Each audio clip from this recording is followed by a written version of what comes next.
Hey YouTube, it's Dan Green here. I wanted to make a follow-up to my follow-up of the Shield Arms S15 magazines. I've made several of these videos now and gotten a little bit of response from them about them. I've heard, just a very quick recap. Bought two of the Gen 1s and was not completely happy with them, mainly because they do not fall free from my pistol. They feed the ammo fine. They're difficult to load, but a lot of people have recommended some magazine loaders, and that's probably a fantastic idea. I've been loading magazines for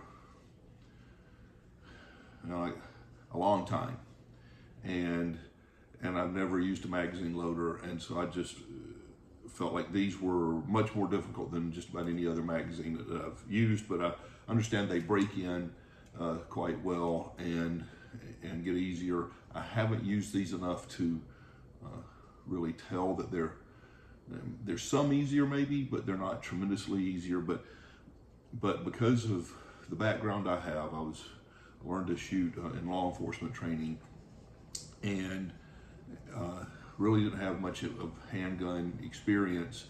Grew up as a kid shooting rifles and shotguns, hunting, but not pistols, not handguns, and until I got into law enforcement. So my training was from that, and we just trained a certain way with magazine exchanges and things, and I need the magazine to fall. When I hit the magazine release, I need it to fall free to put a new magazine in, and these won't do it. The Gen 1s in my pistol will not.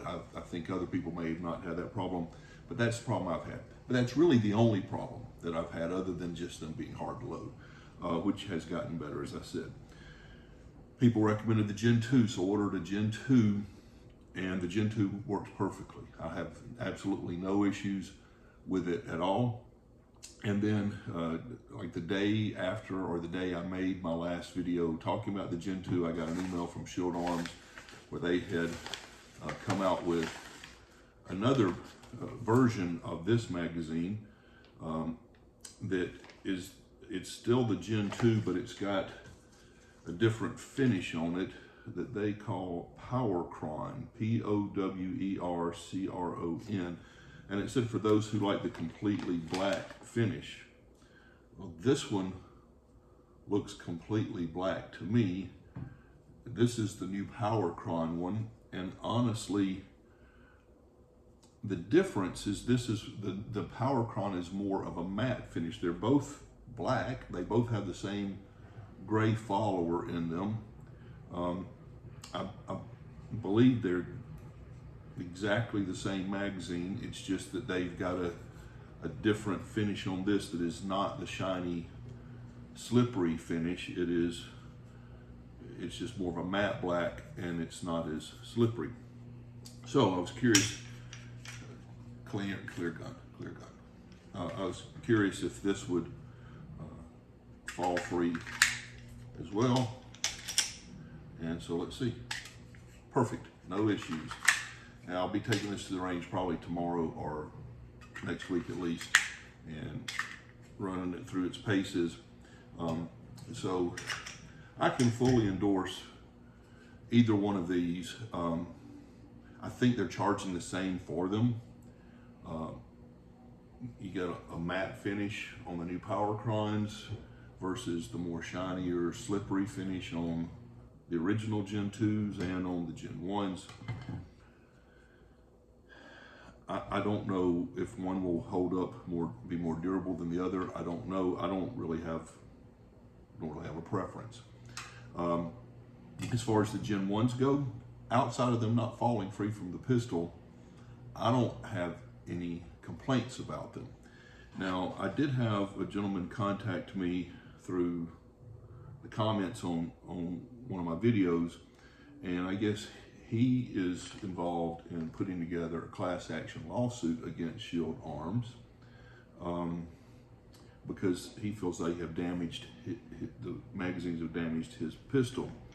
And he sent me photos where the inside of his magwell was scratched up, and I don't know if this is going to be visible on the camera. I don't think it is. But I have looked in mine and I don't see anything. Certainly not scratches like he had in his. Mine looks fine. Don't have any issues. If I did have scratches, I'm not sure how I'd feel about it. I mean, I wouldn't be happy about it, but I don't know that if it's not affecting the reliability or performance of the pistol, I don't know that I would be real upset about it. I would maybe be concerned that over time it would become, problematic.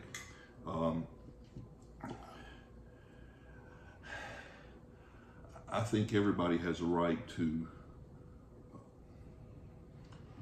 seek compensation if they feel like they've been harmed or damaged, and this man may have a valid lawsuit.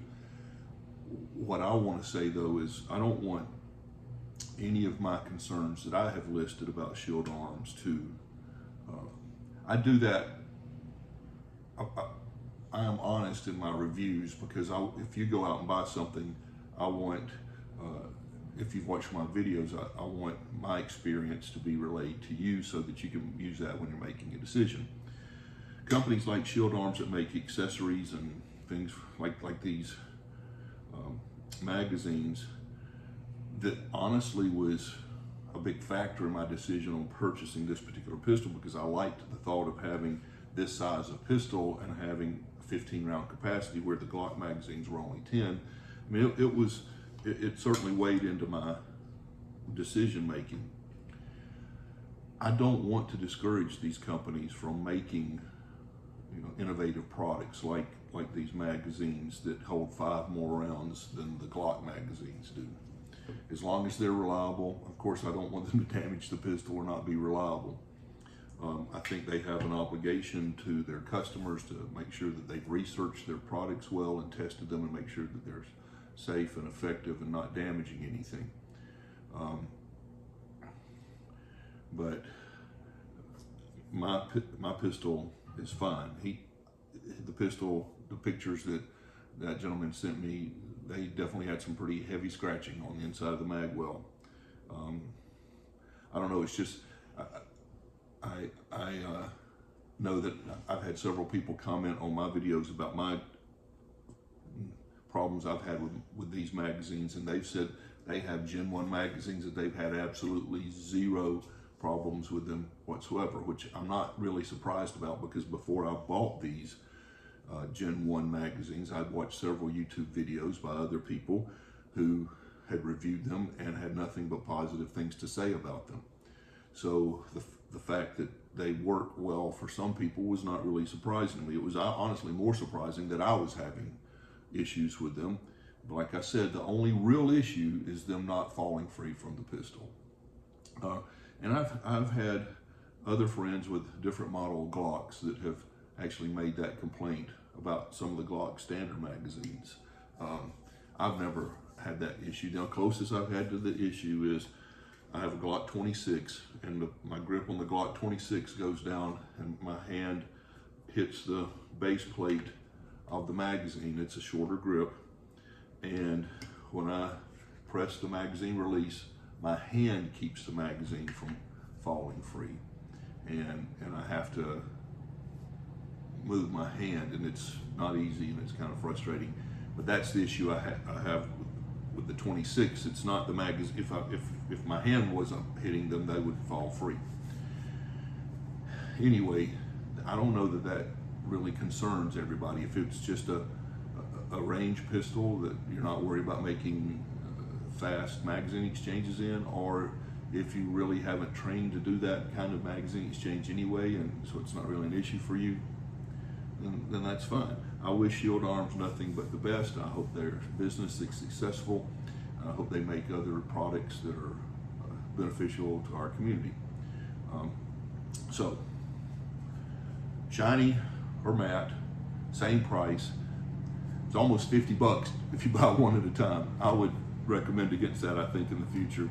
But now I have 2 of them, and I have 2 of the Gen 1s, and I have my stock magazine, so I think I'm okay for right now.